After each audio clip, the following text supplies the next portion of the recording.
Welcome to Leaders Insights, where we hear influential voices from across industries. And I'm so pleased to be joined by the CEO of AGRICO International, Abdul Gafoor Moinudheen. What's new in the agri-commodities sector, Abdul Gafoor? Hi, Ramia. First of all, thank you so much for having me here. Yeah, agri-commodity, we are doing great in this industry. As you know, it's a very dynamic industry. Every day is a brand new day. And your mission at AGRICO is really to make fair trade easier and more accessible while maintaining food security. How are you doing so? So in AGRICO, AGRICO is a agri-commodity originating and trading company based out of Dubai. And we are catering to most of the dairy and poultry farms in the region.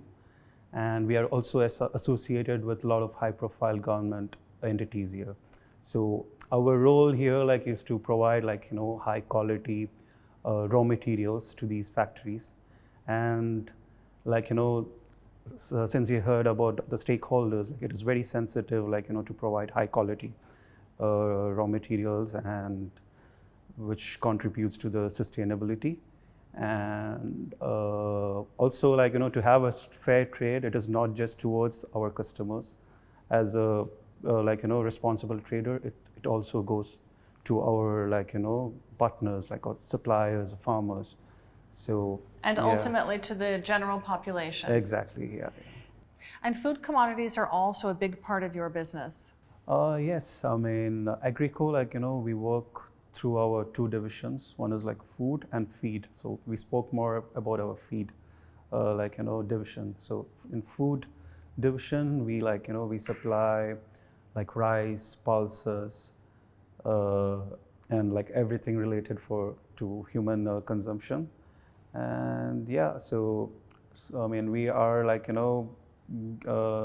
we will have a 50-50 share in both the food and feed. So this is the ultimate goal of AGRICO. We just don't want to focus on the farms, but we also have will be a very prominent name in the food commodities as well. Yeah. And are food and feed growing at the same rate? Yes, we can't live without food, so yeah. So logically. Yeah. And when you talk about feed, what types of feeds are you referring to? We deal with all kinds of agri-feeds, agri-based feeds. So it starts from the grains, which goes into the feed, because the wheat itself, it goes to feed. The oil seeds, it goes to the feeds. And we also do the forages. Middle East is one of the biggest importers of forages, like alfalfa, wheat straw. Everything related to forages we are very strong in. And like I said, we are one of the major companies who's handling byproducts, which goes to the animal feed.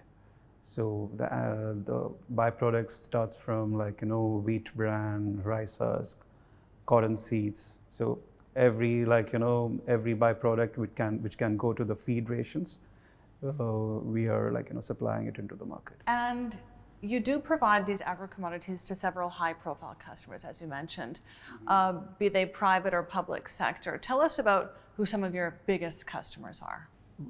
Due to the confidentiality agreements what we have, also we respect their privacy. We can't disclose the names, but I can tell you that we are selling to most of the big mega dairy farms in the region. We also consider our all our customers very special to us. Be the biggest one or the smallest one. So because of this, I don't want to name one of them, or which will be unfair for my other. How important would you say partnerships are in the swift movement of your goods? And tell us about some of your most successful partnerships. AGRICO, it's a company which is purely built on partnerships. As our tagline itself says, cultivating partnerships globally. And it's a brand today built in a purely based on the partnerships. And this partnership includes all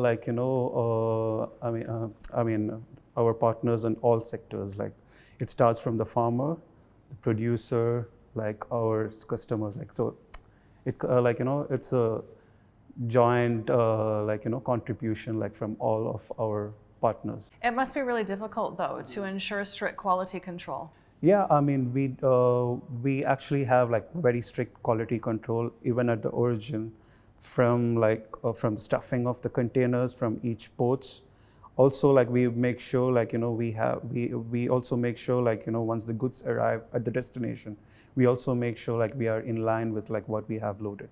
So there is like the quality point check at each point of our supply chain. Tell us about what you're doing in terms of sustainability, and how do you ensure that your agri-commodities are being transported through what would be broadly considered a sustainable supply chain? AGRICO today, I mean, the raw materials we supply today, 30 to 50%, it comes out of byproducts from manufacturing or food processing.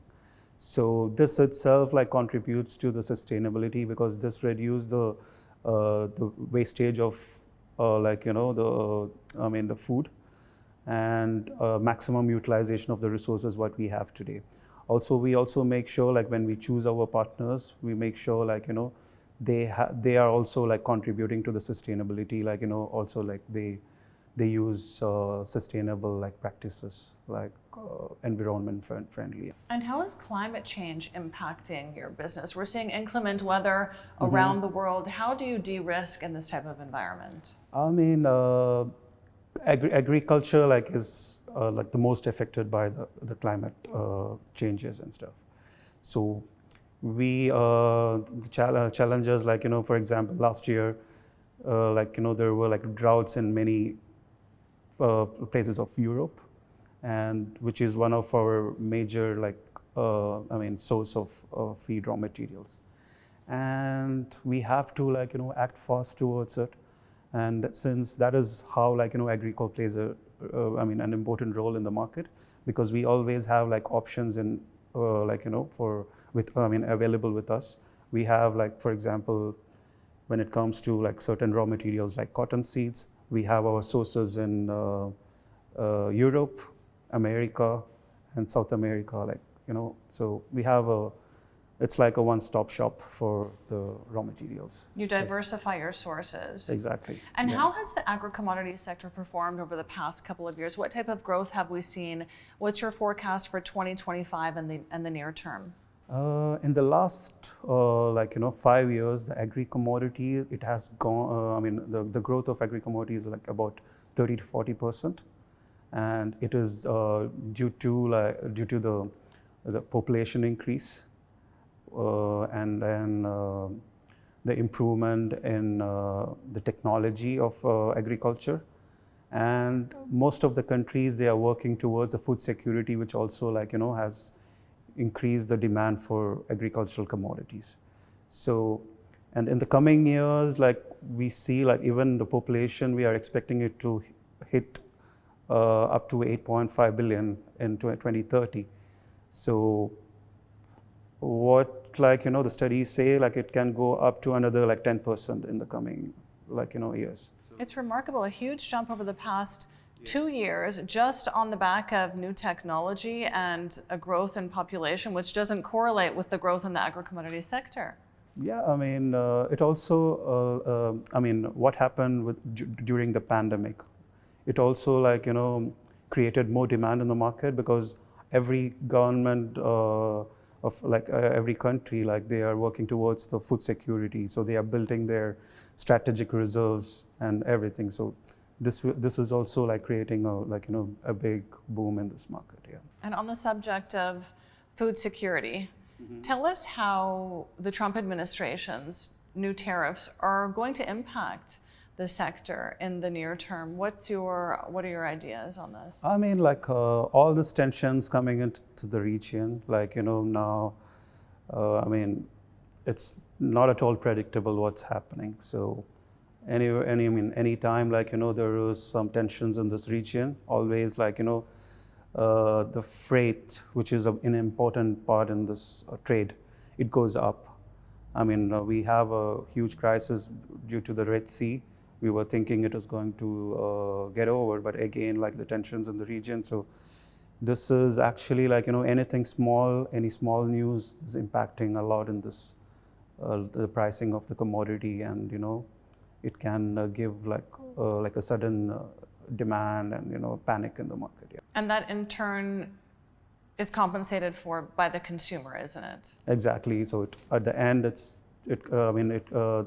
consumer is the one who's paying for it. So we believe, we hope that things gets better, and so we can go back to the good old days in terms of the pricing. And I know that AGRICO is eyeing expansion in several reasons. Despite the current volatility that we're seeing, what areas are most interesting to you? AGRICO's growth is always very organic. We actually started trading like less than when we started with like 10, 20 containers. Today, like AGRICO is moving roughly like 500,000 tons of food and feed raw materials annually, in containers. So, and the expansion was, like, as I said, it is very organic, and it actually the expansion was, it came from our customers, when they wanted us to go and look for some commodities which they are challenged to procure. And yeah, so now we are focused mainly in the Middle East and Southeast Asia. But of course, the plans are big, and we'll start going global. You will reveal them as they are achieved, as you're pursuing them, or when will you reveal those plans? Maybe in our next interview. Okay. And you've seen remarkable success, but as CEO, you've certainly encountered many challenges along the way as well. Tell us about those challenges and how you're overcoming them. As a CEO of a very dynamic industry, my role is to channelize these challenges to opportunities. We on the initial days of AGRICO, we were hit by this pandemic, and we took it as an opportunity, even though it was very challenging. And with our quick decision making and our experience in supply chain, and of course our network in this market, helped us to have a very sustainable supply of raw materials into this region. And we can proudly say that we are one of the companies who performed very well during this time. And we are, because of that particular period, now the market is, AGRICO is known in the market because of that, because we performed very well during those challenging times. So yeah, and now with those experience, we are prepared to, my team is prepared to have any such challenges, and taking it further. And AGRICO really came from humble beginnings, as you told us before. You were moving 20 or 30 containers. Mm-hmm. You have really achieved success through the support of friends and family. This is what I've heard you say before. Mm-hmm. Tell us about that journey to CEO. AGRICO, even if you see my team today, my chief operational officer is a friend of mine, from college. Shabazz, so we actually started AGRICO from my old apartment, and from our initial discussions, what to do, So the support came from everywhere, from friends, family. Of course, when I started AGRICO, I was newly married, and to resign from a company and to try my luck on business. And of course, it was very challenging, and without the support of my family, I couldn't do it. So yeah, so the support came from all the sides. Yeah. Well, wish you continued success, and looking forward to hearing about your expansion plans, as you said, in our next interview. Sure. Thank you so much.